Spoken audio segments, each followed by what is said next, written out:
নমস্কার, Krishna's daily cooking YouTube চ্যানেলে সকলকে স্বাগত।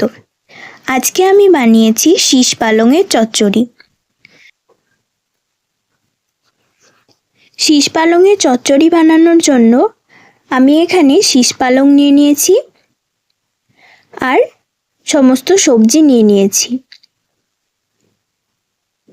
এবার শীষ পালংগুলোকে আমি কেটে নিচ্ছি।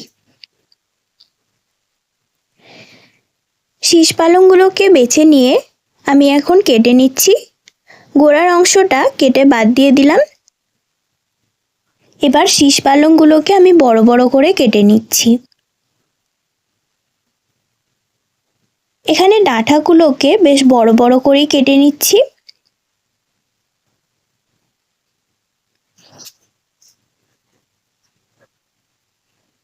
যে ডাঁটাগুলো একটু বেশি মোটা সেগুলোকে আমি এখানে দুভাগে কেটে নিচ্ছি যাতে তাড়াতাড়ি সেদ্ধ হয়। এখানে আমার শীষ পালং কাটা হয়ে গেছে। এবার আমি সবজি কেটে নেব। সবার প্রথমে আমি শিম কেটে নিচ্ছি। শিম কাটা হয়ে গেছে। এবার আমি আলু কেটে নেব। আলুর খোসা ছাড়িয়ে নিচ্ছি।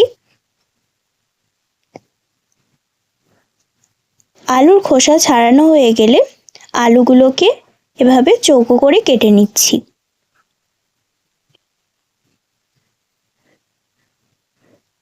এবার আমি বেগুন কেটে নিচ্ছি।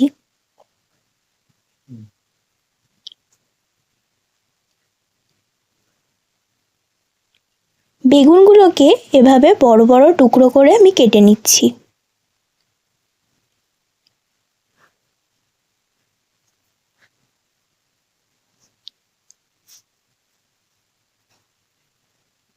বেগুনও কাটা হয়ে গেছে। এবার আমি গাজর কেটে নিচ্ছি। গাজরগুলোর ভালোভাবে খোসা ছাড়িয়ে নিচ্ছি।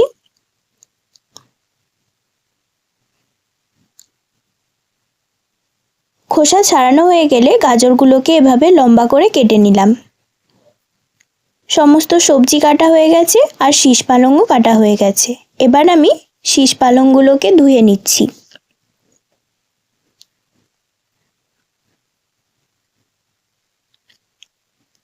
শাকগুলোকে ভালোভাবে ধুয়ে নিচ্ছি। আমি এখানে 3 বার মতো শাক ভালোভাবে ধুয়ে নিয়েছি যাতে কোনো বালি বা কাদা শাকে না থাকে। এখানে আমি পেঁয়াজ, কাঁচা লঙ্কা, আদা আর রসুন নিয়ে নিয়েছি। এবার আমি সবজিগুলোকেও ধুয়ে নেব। সমস্ত সবজি ভালোভাবে জলে ধুয়ে নিচ্ছি।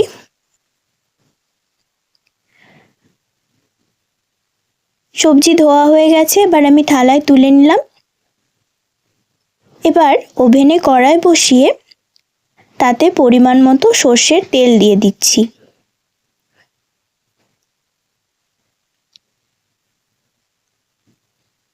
তেল গরম হলে তাতে 5 ফোড়ন দিয়ে দিলাম।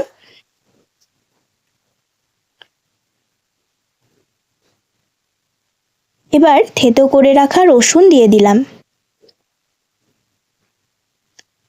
আর থেতো করে রাখা আদা দিয়ে দিলাম আর কাঁচা লঙ্কা চিড়ে দিয়ে দিয়েছি। এবার সমস্ত কিছু ভালোভাবে নেড়ে নিচ্ছি। ভালোভাবে নেড়ে এখানে ভেজে নিচ্ছি রসুন, আদা আর কাঁচা লঙ্কা। সমস্ত কিছু ভাজা হলে এবার আমি কেটে রাখা পেঁয়াজ দিয়ে দিলাম। পেঁয়াজ দিয়েও ভালোভাবে ভেজে নিচ্ছি। খুব ভালোভাবে অনেকক্ষণ নেড়ে ভেজে নিচ্ছি। এবার আমি কেটে রাখা শীষ পালং দিয়ে দিলাম। শীষ পালং দিয়েও ভালোভাবে নেড়ে নিলাম। এবার আমি কেটে রাখা সবজি দিয়ে দিলাম।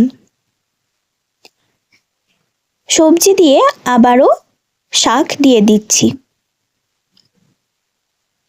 ভালোভাবে নেড়ে নিচ্ছি।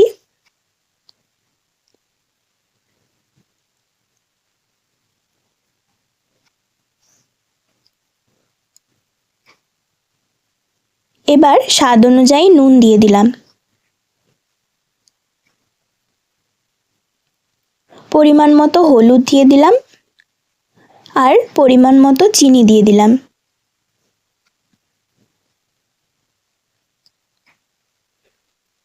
সমস্ত মশলা দিয়ে ভালোভাবে নেড়ে নিচ্ছি যাতে হলুদ, নুন আর চিনি ভালোভাবে শাকের সঙ্গে মিশে যায়। এবার কিছুক্ষণ ঢাকা দিয়ে রাখলাম। এবার ঢাকা খুলে দেখব শাক থেকে অনেকটাই জল বেরিয়েছে।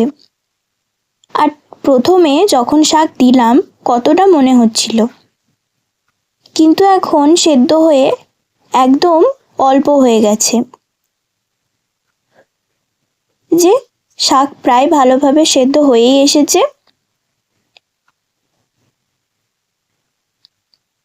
আর বাকি সবজিও সেদ্ধ হয়ে গেছে।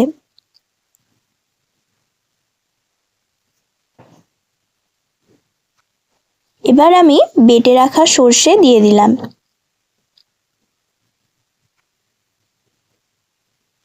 সর্ষে বাটা দিয়ে ভালোভাবে নেড়ে নিচ্ছি।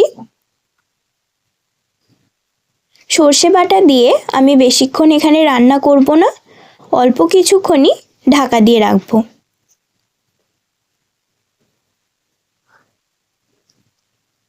কিছুক্ষণ পর ঢাকা খুলে আবারও নেড়ে নিচ্ছি।